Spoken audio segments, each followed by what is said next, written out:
The cosine rule. By the end of this presentation, you should be able to make calculations involving non-right-angled triangles using the cosine rule. First step is to be able to label your non-right-angled triangle. In order to label your non-right-angled triangle, make sure that your capital C, A, and B are representing your angles. Opposite the capital letter is the lowercase letter, which is representing the length. So capital C is angle C, lowercase c is length C, which is between A and B. The cosine rule, when we're looking to use it, you need to check to see if you've got two scenarios. First scenario is if you've got three side lengths. So if you have three side lengths, you can use the cosine rule to find an angle, any angle that you might want. Or conversely, or differently, you might have two side lengths and an angle. As long as the angle's between the two side lengths, it's a cozy angle.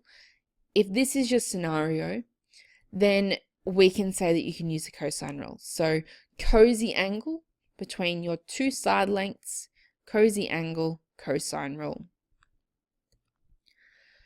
All right, finding an angle. So if you're asked to find the angle, then I've got three formulas here, which are all the same, just different letters in different places, just to represent depending on what different angle you're trying to find. So if you're after angle A, this scenario here, then it's your other side lengths, your BC side lengths, squared and added together, minus your A side length squared, divided by 2BC. Now this top line is pretty similar to what we formerly know as Pythagoras' theorem, right? C squared is equal to B squared plus A squared. In fact, if you look at this bottom one, A squared plus B squared minus C squared, that's a rearrangement of Pythagoras' theorem. There's actually a direct relationship between the cosine rule and Pythagoras' theorem, where the adjustment is this 2AB and cos C. There are proofs of that available, which you can have a look at. Now, if you're after a length, this is the same formula as the previous slide. The only difference is it's just been rearranged to make a length the subject. So A is the subject. Note that if you were to use this, you would never leave an answer as A squared. You would take the square root of the result of this to get your, I suppose, side length. All right, so an example. Note 50 degrees is cozy between 27 and 34. So this is a cosine rule scenario.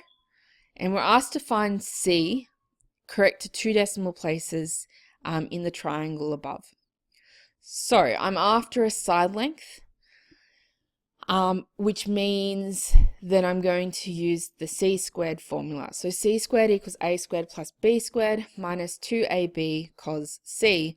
Label the sides, so opposite capital B is lowercase b, opposite capital A is lowercase a, and angle is C, opposite the length C. Substituting in the values, so A is 34, B is 27, and angle C is 50. This is what I'm going to put into my calculator, but because I'm after C and not C squared, I do need to take the square root of it. You can do this in two steps in your calculator if you want, or if you're able, just do it as one. So square root of 34 squared plus 27 squared minus 2 times 34 times 27 times cos of 50. I would like a decimal, so control enter. And I'm going to get 26.54885, which is the same as 26.55, so two decimal places. Example 2. Find the largest angle correct to one decimal place. A thing that you need to recognize about a triangle is that the largest angle will always be opposite the largest length, just like the smallest angle will be opposite the smallest length. So 6 being larger than 4 and 5 means that A is going to be my largest angle. This is similar to a right-angled triangle where your hypotenuse is always your longest length and it's always opposite 90 degrees, which is your largest angle. So same thing or same property in that scenario. So largest angle correct to 1 decimal place means I'm after the A. 3 side lengths means that I can use this cos A equals B squared plus C squared minus A squared divided by 2BC formula, substituting in what I know. So I know 4, I know 5, I know 6, and then taking the inverse of both sides because I want the angle and not cos of the angle. And then this is what I put into my calculator. So cos inverse of 4 squared plus 5 squared minus 6 squared divided by 2 times 4 times 5. 1 decimal place, so I'm going to control enter that, 82.8.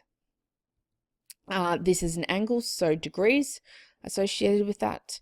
And this also makes sense because if you think about a triangle being 180 degrees for all the angles inside, that leaves 100 degrees for the other two angles combined.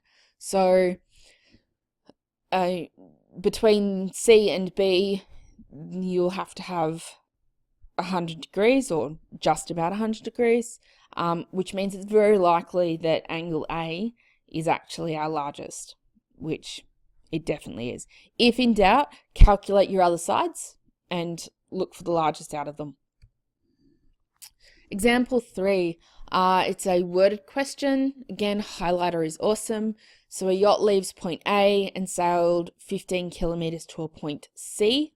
And then another yacht left A and sailed 10 kilometers to a point B, as shown in the diagram. The distance between the two yachts, B and C, is 12 kilometers. We're asked to find what the angle between their directions as they left point A, and we're asked to give that to 2 decimal places, i.e. we're asked for this angle in here. All right, so what's the angle between the two directions that they left? So we're after angle A. We know all 3 side lengths. We can use the cosine rule. So cos inverse of B squared plus C squared minus A squared divided by 2BC.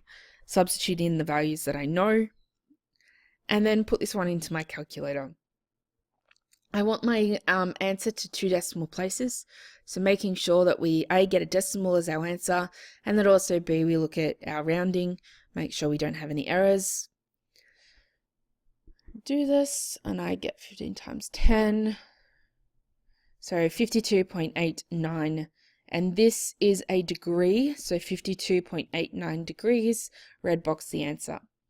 Part B says find the bearing of point B from the starting point A to the nearest degree. So going from A to B, what is the bearing? So I'm looking at finding this little angle between north line and the red angle, which is basically saying, well, 90 degrees minus what I've just found, minus that 52.89. Although it says to the nearest degree, I wouldn't be using a rounded value. I'm going to use what I've done above, so the 52.8909, etc., etc. Your calculator actually stores it to more accuracy than this. So absolutely don't round that. Don't write 52, don't round it. Use all the decimal places. Your calculator will store it for you, just so you don't get any rounding error. When I do this, I get a result of 37.109, and I want this to the nearest degree, so 37 degrees, and we write T because I'm putting it as a true bearing.